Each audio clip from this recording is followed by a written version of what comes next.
guys let us know when you're ready. All right. Thank you for everyone for being here today. My name is Robert Fromer, spelled Frommer, and I'm a senior attorney at the Institute for Justice. The Institute for Justice is a public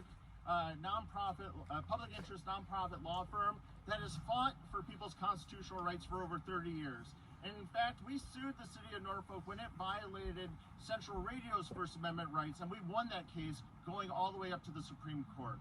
We litigated in a number of areas: free speech, as I mentioned, economic liberty, educational choice, and what brings us here today, the right of private property. And no one can enjoy private property. No one can really benefit from private property without feeling secure in that property, being able to enjoy it without fear of being stalked or tracked. And in fact, that's such an important principle of private property that the Federal Court of Appeals, for where we sit, including in Virginia, Maryland, and other states, ruled that Baltimore flying a single plane up in the sky 12 hours a day to look down at the populace and see what they were doing was an unconstitutional search. By contrast, what we have here in Norfolk is far more egregious and far more unconstitutional. So for more on that, let me turn it over to my colleague, Michael Soifer. Good morning. As you've heard, my name is Michael Soifer. My last name is spelled S-O-Y-F-E-R. I'm an attorney at the Institute for Justice. Technology is making government surveillance easier, cheaper, and more comprehensive than ever before. Norfolk shows how.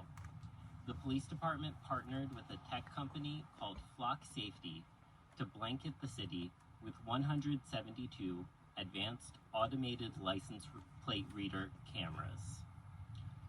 The cameras are everywhere, and you don't have to take my word for it. The chief of police has said it would be difficult to drive anywhere of any distance without running into a camera. And the city is planning to add dozens more to its dragnet. Unlike a police officer posted at an intersection, the cameras never blink, they never sleep, and they see and remember everything. Once they photograph a car, that picture is uploaded to a database, and Flock converts it into what it calls a vehicle fingerprint. That includes not just the license plate, but also the make and model of the car and other distinctive features, like a bumper sticker, for instance. Once the police have that, they can use the vehicle fingerprint to track the car's movements across the city for 30 days, no warrant needed. Up until a few decades ago, that type of tracking was so resource intensive that it was reserved for the most serious crimes and the most notorious criminals. Now, Norfolk has unleashed it on everyone who drives through the city. This problem is bigger than just Norfolk. Flock says it has cameras in over 5,000 communities across the country. It even lets its customers pull their data and track people across different jurisdictions.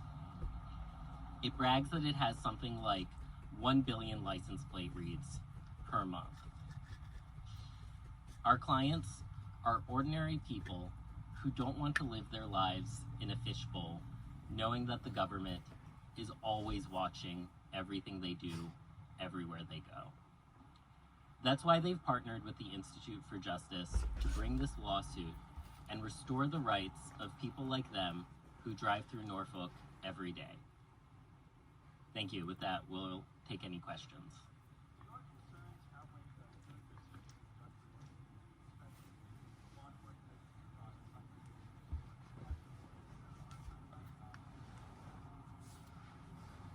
Yeah, we understand the Norfolk PD has good intentions. They want to reduce crime, they want to solve crimes and catch criminals. But our constitutional rights don't work like that. It's not a balancing test.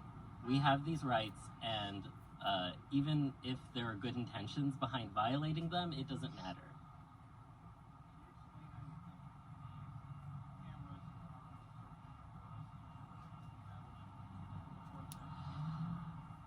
Absolutely.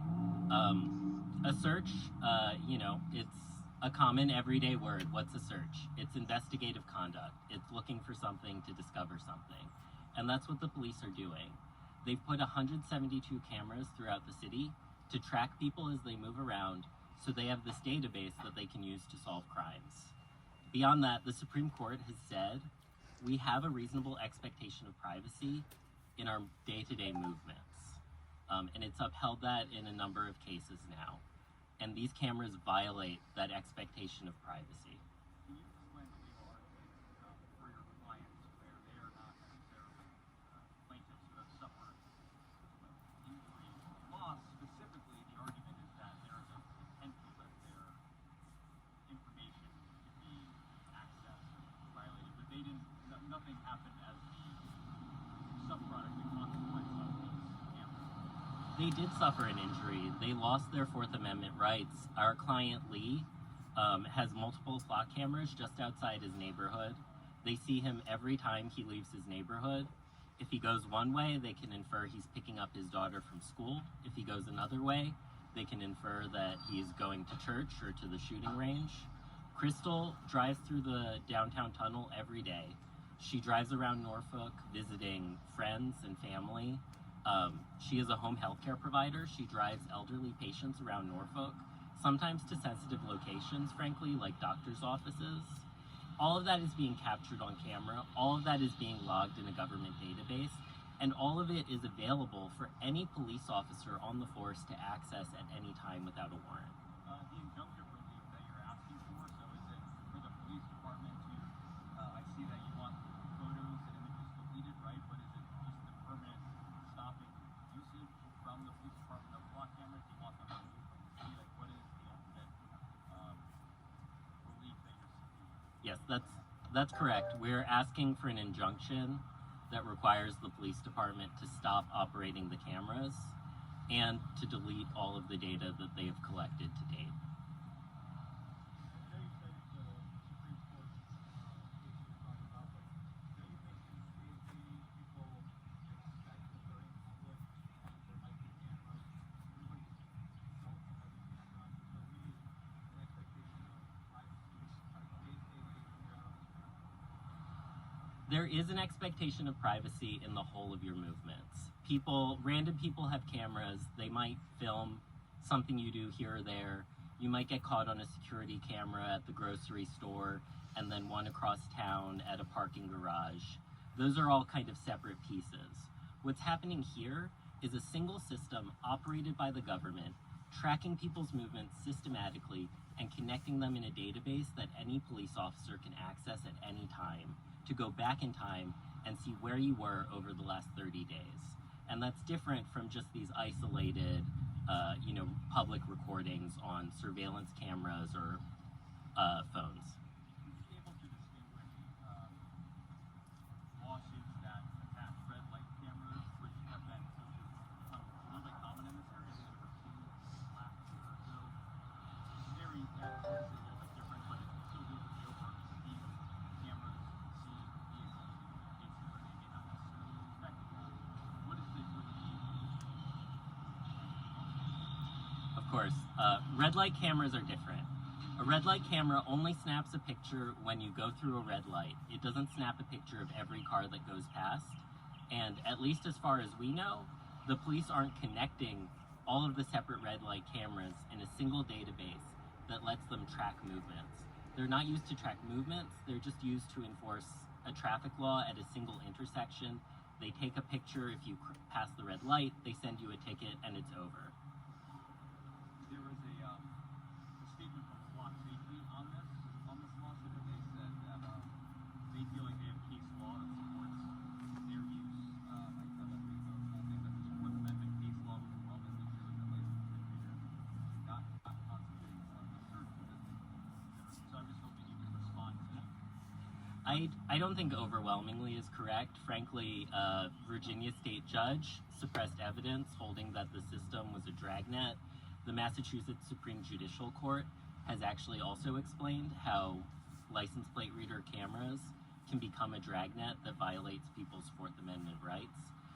There are cases going the other way, but we think we're on the right side of this, and frankly, we think the Fourth Circuit's decision in Leaders of a Beautiful Struggle about Baltimore's aerial surveillance means that we have to win this case. Norfolk is trying to do from the ground what Baltimore was doing from the air, and it's, if anything, even more invasive. Because in Baltimore, all the city was capturing was single pixels, little blobs or blurred dots. Here, Norfolk is creating a vehicle fingerprint so that it can track people and store their movements in a government database. That violates the Fourth Amendment.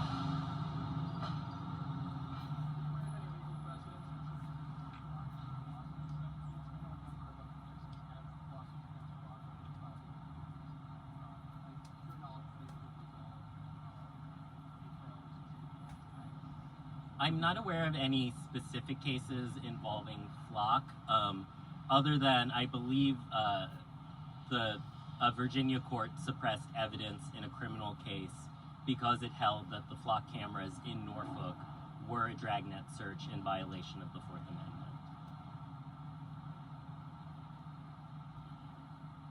So next is there just a scheduling? So it's a Yeah. hearing that's scheduled. What's the next motion, I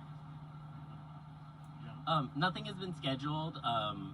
We anticipate that the defendants will probably file a motion to dismiss, and that will be briefed. We are hopeful that we'll win that, and then the case will move on to discovery. Is this something that's a trial situation or not? We can't say at this point. We don't know if it could be resolved in a motion submitted to the court, or if it would have to go to trial. Excuse me? How many people are still involved?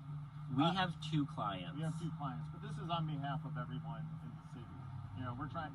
They both signed up because they don't want this for themselves or anyone else.